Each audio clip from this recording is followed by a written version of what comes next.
suis pas un chasseur de primes.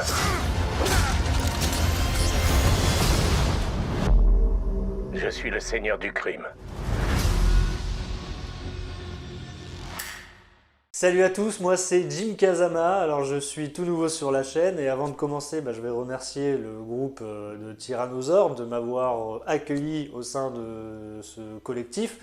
Moi je vais m'occuper de tout ce qui est cinéma et séries. J'ai déjà une chaîne principale qui s'appelle Jim Kazama et dessus je fais des critiques sur les jeux vidéo, les films et les séries. Et bien là je vais faire la même chose sans les jeux vidéo et je posterai sur ma chaîne et sur l'autre chaîne aussi. Et bien pour commencer cette nouvelle rubrique, je vais vous donner mon avis sur la série de Disney+, sortie le 2 décembre, le livre de Boba Fett, qui est disponible là maintenant en intégralité sur la plateforme. Et dans cette série, il contient 7 épisodes. Donc on retrouve Boba Fett dans cette série avec son acolyte Fennec Shand, une mercenaire qu'on a vue dans la série The Mandalorian. On va rentrer dans le passé du personnage au moment où il sort de la gueule du Scarlac qu'on a vu dans l'épisode 6, jusqu'aux récents événements de la série. Il essaiera de trouver sa légitimité auprès du peuple de Tatooine, où il s'est attribué le trône de Jabba le Hutt, et affrontera plusieurs personnages qui ne veulent pas de lui sur Tatooine, car ça nuirait aux affaires de ces personnes. Toujours supervisé par Jon Favreau, qui fait un excellent travail dans l'univers de Star Wars ces derniers temps avec The Mandalorian, et bien là, il nous revient en tant que showrunner pour le livre de Boba Fett. Il est aussi suivi par d'excellents réalisateurs comme Bryce Dallas Howard, Dave Filoni et aussi Robert Rodriguez et quelques d'autres réalisateurs que je ne connais pas du tout. Et bien là, il s'occupe un peu de tout pour la série, que ce soit pour la production et puis même pour le scénario. Il doit même être conseillé par George Lucas, comme c'était le cas pour The Mandalorian. Donc il y a pas mal de beau monde dans cette série qui peut faire les beaux jours de Star Wars, comme c'était le cas pour The Mandalorian. Et bien là, pour cette série, on peut dire qu'il y avait des épisodes, on va dire, pas très bon. Après, il y a des épisodes quand même très bons. Il y a quand même des petites choses à garder qui sont plutôt intéressantes. Mais sinon, voilà. Mais je vais vous expliquer ça quand même un petit peu plus loin dans la vidéo. Pour le casting, on retrouve bien évidemment Temuera Morrison, qui a déjà campé Jango Fett dans la prélogie. Et bien là, il joue son fils Boba Fett. Son ami, la mercenaire Fennec Shand, jouée par Ming-Na Wen. On a vu ce personnage dans la série Bad Batch en animation et dans The Mandalorian. Il y a Jennifer Bowles qui joue la patronne d'une taverne sur Tatooine, Garsa F-Whip. Et on retrouve aussi le personnage Pelimoto qu'on a déjà vu dans la saison 1 et 2 de The Mandalorian, toujours joué par Amy Sedaris. Alors, pour les 3 premiers épisodes, je crois qu'il y en a 2 qui sont faits par Robert Rodriguez. Ça doit être le premier ou le deuxième, ou le deuxième ou le troisième. Ça, je sais pas. Y a pas mal de choses à redire sur ces épisodes. Parce que ça m'a pas mal étonné quand même venant de Robert Rodriguez, parce que normalement c'est quand même un gars qui arrive à faire quelque chose, mais bon. Là, on va dire que... alors déjà, je vais vous expliquer le premier épisode où à un moment, il y a eu pas mal de bashing dessus. Compréhensible ou pas, je sais même pas si c'est défendable, parce qu'à un moment, il y a une espèce de course-poursuite en mode Yamakasi un peu. C'est vrai que ça traîne un peu en longueur, on voit qu'il n'est pas très à l'aise avec ça. Alors je sais pas si c'est le montage qui est très mal fait ou si c'est lui qui a tourné ça un peu à l'arrache. On peut le pardonner là-dessus.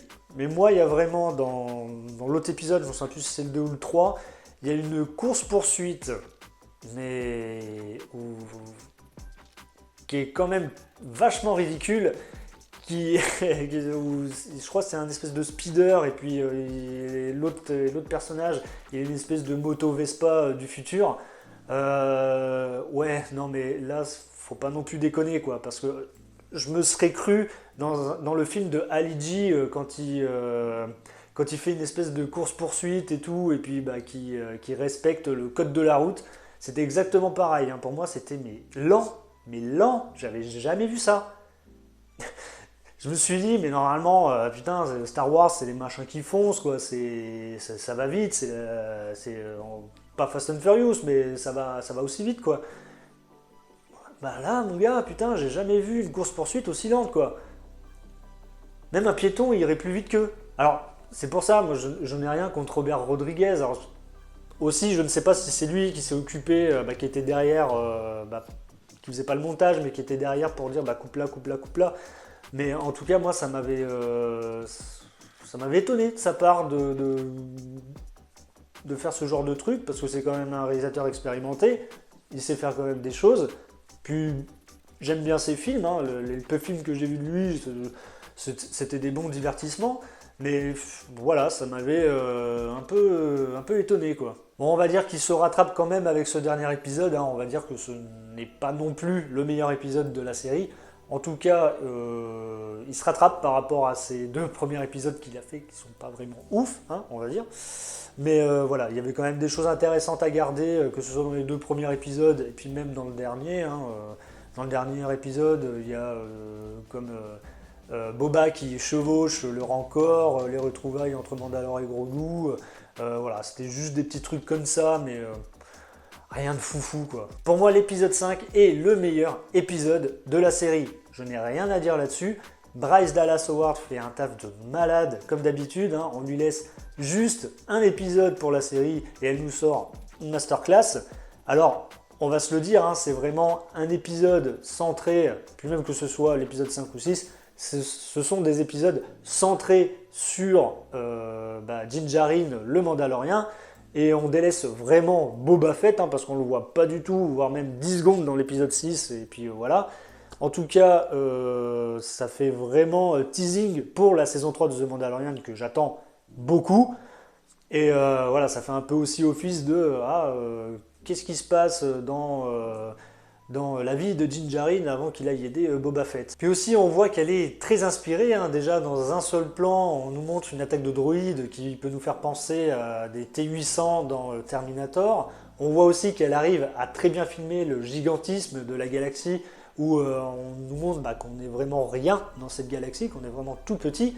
Donc voilà, c'est pour dire, c'était juste pour vous dire qu'elle fait vraiment du très bon travail dans cet univers. Et nous avons aussi le 6e épisode réalisé par Dave Filoni, qui, on peut le dire, est le fils spirituel de George Lucas, parce qu'il est là depuis le début. Il a quand même réalisé tous les épisodes de The Clone Wars, il a fait aussi les épisodes de Bad Batch, et il a fait quelques épisodes aussi pour The Mandalorian.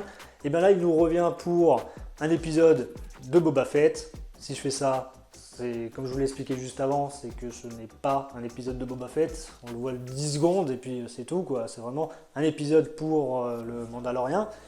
Et ben voilà, on va dire que le Mandalorien vole vraiment la vedette à Boba Fett, parce que ça fait vraiment un peu, attends, laisse passer la star, parce que c'est moi la star des séries Star Wars.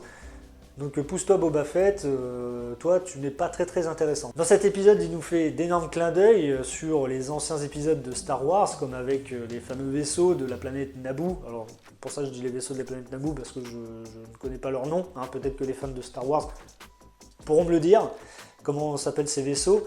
Il y a aussi un clin d'œil sur l'école qui est en construction pour les futurs Jedi conçus par Luke Skywalker, qui fait lien avec la postologie, avec Star Wars 8. Mais en tout cas pour moi, c'est vraiment l'épisode 5 qui sort vraiment du lot, quoi. Hein. Il est vraiment très très bien réalisé. Donc en conclusion, une série qui a du mal à se lancer. Il y a des mauvaises choses tout comme des très bonnes choses à garder dans cette série, comme les passages qui se passent dans le passé grâce à des flashbacks qui donnent un autre point de vue sur les hommes des sables. Le personnage apprend une nouvelle culture et un autre point de vue sur cette race qui m'a beaucoup touché dans cette série. Elle fait même le lancement de la saison 3 de The Mandalorian. Ce n'est pas la meilleure série de Star Wars, ça c'est sûr, mais je préfère m'abstenir avant de dire que ce soit la plus mauvaise en attendant les prochaines séries qui sortira sur Disney+. Mais je ne pense pas qu'ils feront pire. Je pense que la course-poursuite va rester longtemps dans les mémoires, mais pas pour les bonnes choses. Je ne sais pas s'il va y avoir une saison 2, car le personnage est inexistant dans la série, surtout à la fin, alors que c'est sa série et que le Mandalorien lui vole littéralement la vedette. Bon voilà, c'est fini pour le premier épisode sur la chaîne de Tyrannosaure.